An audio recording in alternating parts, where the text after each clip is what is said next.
এখন আমি এমন এক পর্যায়ে আছি যে কারেন্ট চলে যাওয়া ছাড়া আর কিছু নিয়ে আমি টেনশন করি না। হ্যালো এভরিওয়ান, আসসালামু আলাইকুম। সবাই কেমন আছেন? আশা করি সবাই ভালো আছেন। সকালটা এখন গরম গরম চা রান্না থেকে শুরু করছি। 1 কাপ গরম চা সকালে মন মেজাজ সব কিছু ঠিক করে দেয়।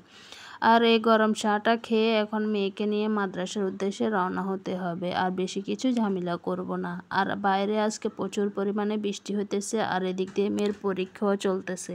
এখন মেয়েকে নিয়ে বের হয়ে যাব মাদ্রাসার উদ্দেশ্যে। বাইরে আজকে একটাও রিক্সা পাই নাই। রিক্সা পাইলে রিক্সায় করে যাইতাম। এখন বৃষ্টির কারণে কোনো রিক্সা নাই রোডে।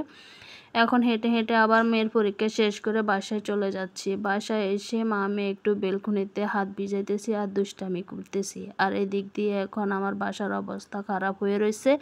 এখন বাসাটাকে গুছাইতে হবে। এদিক দিয়ে আমার বেডরুমটা এখন আমি গুছিয়ে নেব। মেয়েকে নিয়ে সকালে নাস্তা করে মাদ্রাসায় চলে যাই। আর কোনো কাজ করা হয় না। মাদ্রাসা থেকে এসে তারপর অন্য কাজগুলো আমাকে করতে হয়। আর এখন আমি আমার বেডরুমটাকে গুছিয়ে নেব। এখন আগের বিছানার চাদরটাকে উঠিয়ে রেখে দিছি এক পাশে, এটাকে ধুতে হবে। আর এখন আরেকটা বিছানার চাদর বিছিয়ে দিচ্ছি।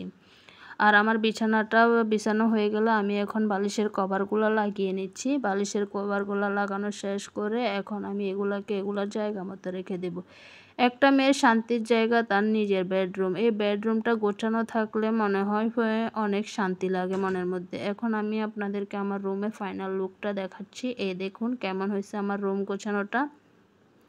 যদি আমার রুম গোছানোটা আপনাদের কাছে ভালো লাগে তাহলে একটা কমেন্ট করে জানাবেন কেমন হয়েছে আমার রুম গোছানো। আজকের ভিডিওটা আমার এই পর্যন্ত। সবাই ভালো থাকবেন। আসসালামু আলাইকুম।